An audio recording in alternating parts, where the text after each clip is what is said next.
Alors, il y a un fantasme de toute puissance infantile, hein, déjà, puisqu'en fait, on retombe sur l'élitisme qui est véhiculé par notre société, la croyance qu'il faut être au sommet. Bon, si les gens partent vers l'absolu, ils pensent qu'ils vont être toujours au-dessus, quoi, tout simplement. Si tu as l'infini, tu es toujours au-dessus d'eux, hein, quelque chose de fini. Voilà, donc c'est très relié à un fantasme. C'est relié aussi à quelque chose qui est de l'ordre de l'ego et du reptilien de base, quoi. Toujours plus, abondance, etc. Mais dans le sens, bon, gavage, quoi. Hein, trop, voilà. L'être humain est un être de limite, il devra accepter un jour ses limites, de toute façon. Hein. Mais c'est vrai que dès qu'on parle de limites, on est renvoyé vers la peur de mourir.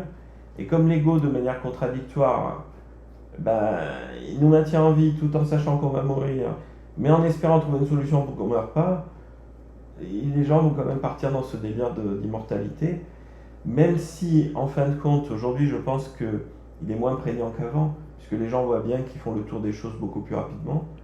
On voit bien qu'un boulot, on en fait le tour en 3 ans, par exemple. Donc, à l'époque où il leur fallait toute leur vie pour faire le tour d'un travail, ils pouvaient fantasmer le fait d'être éternel dans ce travail. Nous, on se fait déjà chier, donc on ne va pas durer éternellement dans quelque chose, quoi. Voilà. Ouais. Hein, donc ces choses évoluent, je pense. Mais malgré tout, il y a toujours ce fantasme de plus, qu'on retrouve dans le côté reptilien, qui est toujours présent dans la société de consommation, dans la croissance sans fin des entreprises, etc., quoi. Voilà. Alors une autre manière de le voir aussi, c'est que je pense que la recherche d'absolu, c'est aussi une réponse à une autorité qui a pu être trop intransigeante, trop serrante, c'est-à-dire une autorité qui a confondu je pose le cadre avec je prends le pouvoir sur toi. Donc du coup, face à ça, la réponse c'est puisque tu as pris le pouvoir sur moi, je chercherai le pouvoir sur toi. Donc ça donne des énergies qui essaient toujours de prendre le pouvoir face à toute autorité. Alors l'autorité qui a été positionnée, mais plutôt en termes de pouvoir, c'est l'autorité quand même religieuse, qui a abordé la spiritualité, enfin elle a un petit peu emmené dans un terrain qui était plutôt le dogme.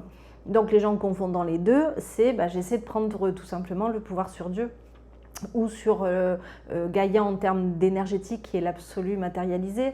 Donc du coup, il y a cette espèce d'hyperactivité en fait face à une autorité qui était dans la prise de pouvoir ou la tyrannie. On est sur des générations où on n'écoutait pas les enfants, donc du coup les enfants essaient un petit peu de se rebeller d'une autre façon en disant je prendrai le pouvoir sur le père et sur la mère. Voilà. Donc du coup, une des voies de travail, c'est replacer en retombe le pouvoir personnel et accepter cette relativité, c'est-à-dire arrêter de faire de l'intergénérationnel une loi, un dogme, en fait, dire ok, voilà, l'autorité a été placée comme ça dans le passé, quelle est l'autorité que je vais placer aujourd'hui? Voilà. Ah, c'est pas la question. C'est Ah pas ouais, que c'est non, inhumain. c'est pas... Mais il ne faut pas confondre la conscience, ce que Ouais. la conscience peut percevoir, et ce que l'être humain en tant qu'individu peut supporter. Or, le problème, c'est que pour que tous ces états de conscience supérieurs soient correctement reliés à l'humain, il faut que chaque étage soit à sa place. Il ne faut pas que l'ego essaie de se porter au niveau de la conscience, quoi, sinon ça disjoncte, quoi. Donc à partir de là, les gens ont un fantasme d'absolu dans cette quête de non-dualité qui est plus un fantasme de survie de l'ego, c'est ça qui est contradictoire, qui voudrait se tenir dans un niveau où ces problèmes de base n'existent plus. Donc c'est presque renier l'humain pour essayer de s'enfuir de l'humain, quoi, en fin de compte. Puisque le propre de l'humain, c'est de relever des défis. Donc ce qu'on veut, c'est plus relever de défis, quoi. Quelque part, c'est des choses inversées. On retombe sur la peur de la mort, mais au final, ça devient presque je veux être mort tout en étant vivant et incarné, quoi. Donc c'est tout contradictoire, tout ça. Pour avoir une conscience étendue qui fonctionne bien, il faut que chaque étage soit à sa place, il ne faut pas mélanger les étages. Sinon, on va percevoir des choses qui vont mettre en accident l'humain, et c'est la folie, la réponse, quoi. Oui, et puis je dirais la question elle est assez insidieuse parce que faire une expérience extra-humaine, alors il y a deux problèmes. Soit effectivement la personne est devenue folle, c'est-à-dire elle a complètement cassé le niveau humain au point de se retrouver dans des étages où une forme d'errance, une forme de folie où elle voit même plus où c'est qu'elle existe. Soit à un moment, il y a peut-être une définition de l'humain à revoir. C'est-à-dire qu'est-ce qui fait partie de l'humain d'aujourd'hui, qu'est-ce qui n'en fait pas partie. Parce que je pense que l'humain d'aujourd'hui est capable d'aller voir ce que nos ancêtres appelaient le pas humain. Il y a des choses qui ont évolué. Le niveau psychique, le psychisme aujourd'hui est contactable, mais depuis le niveau humain, ce n'est plus quelque chose d'extra-humain. Donc peut-être revoir aussi la définition de ce que c'est un être limité, un être humain. Je pense que les choses, elles ont évolué suffisamment pour aller s'amuser à voir des choses de l'ordre de la conscience, donc dans des nouveaux repères, sans avoir besoin finalement de s'enfuir de l'humain. Si tu fais le choix d'incarner l'humain, ce qui est intéressant, c'est de te déployer dans des limites humaines. À savoir que même quand on peut suivre, par exemple, l'après-mort, il y a un moment au-delà duquel, même avec une conscience qui se déploie, tu ne pourras plus aller voir.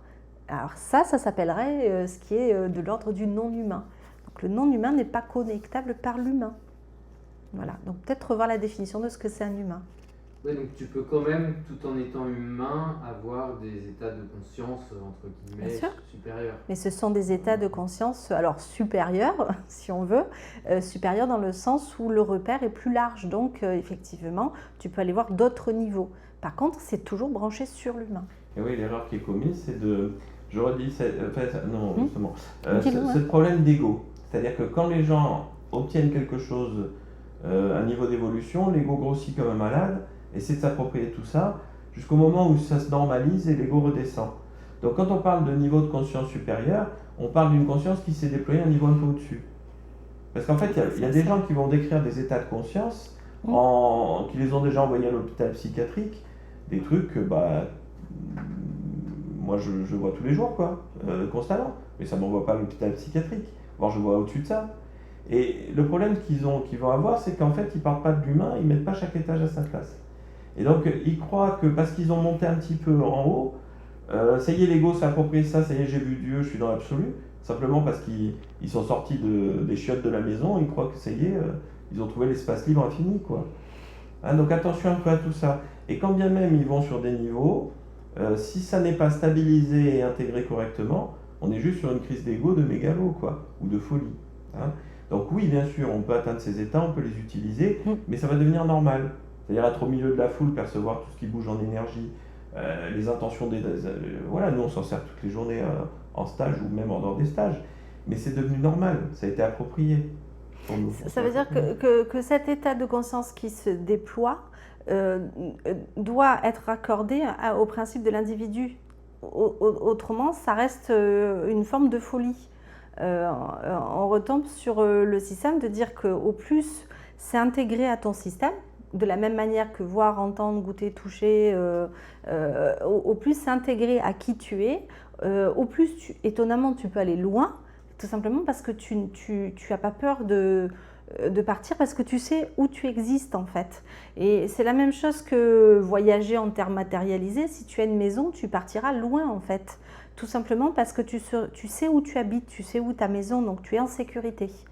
Donc à partir du moment où tu déploies depuis ton identité, eh ben, ta conscience, elle peut aller s'amuser un peu n'importe où. Ça ne pose aucun problème de survie, puisque l'ego, encore une fois, est raligné, tout se passe bien. Tout simplement, on sait où on existe. Donc ça sera toujours la priorité du système. Donc de ne pas confondre les problèmes d'enracinement, puisque ce qui vient d'être décrit, c'est l'enracinement. L'enracinement. Si on a des racines puissantes qui descendent très bas, on peut monter très haut. Ne pas confondre aussi les états de conscience décalés et temporaires et les états de conscience qui sont le fruit d'un cheminement et qui sont de l'acquis, c'est-à-dire qui ne redescendent plus. Hein, parce que les gens font souvent des états de conscience décalés temporaires, soit générés de manière accidentelle, soit artificielle. Ouais. Mais s'approprier un état de conscience supérieur qui devienne normal, ça nécessite d'avoir évolué et d'être plus enraciné. Donc on retombe sur l'alignement, d'accord ? On travaille les racines, on va travailler les choix, le libre arbitre, ce qui te nourrit, et au fur et à mesure, tu vas déployer des nouveaux outils. Donc tu vas déployer ta conscience, tout simplement. Alors, le gros du travail consiste à aller travailler donc ce qui fâche, parce que c'est ça qu'on fuit généralement. Tout ce qui est le travail donc de l'ego, du pouvoir, tout ce qui titille l'humain, quoi, puisque c'est ça qui va provoquer le décalage, c'est le fait qu'on veut contourner les problèmes humains. Donc l'ego essaie de décoller, quoi, quelque part, là où il ne peut pas le faire. Et en fin de compte, on va se retrouver, c'est là que justement ça va vriller, puisqu'en fait l'humain ne sera plus à sa place dans le fonctionnement. Pas parce qu'il se sera élevé, parce qu'il aura disjoncté, quoi, tout simplement. Donc les sujets qui fâchent. Hein. Les sujets qui fâchent, alors l'ego et aussi tout ce qui est croyance, système de croyance à revoir. C'est-à-dire qu'on a un système dans lequel on est persuadé qu'on croit bien mais qu'on vit mal. Et des fois, c'est juste qu'on vit bien, mais que la croyance, si elle est encore restée bloquée dans le modèle d'avant, la croyance, elle n'est pas plus alignée. Par exemple, vivre bien le fait de changer régulièrement de boulot, elle ne sera pas alignée avec la croyance ancestrale du fait que tu dois trouver un CDI et puis commencer et finir jusqu'au bout. Donc, par exemple, un désalignement peut aussi venir du système du haut.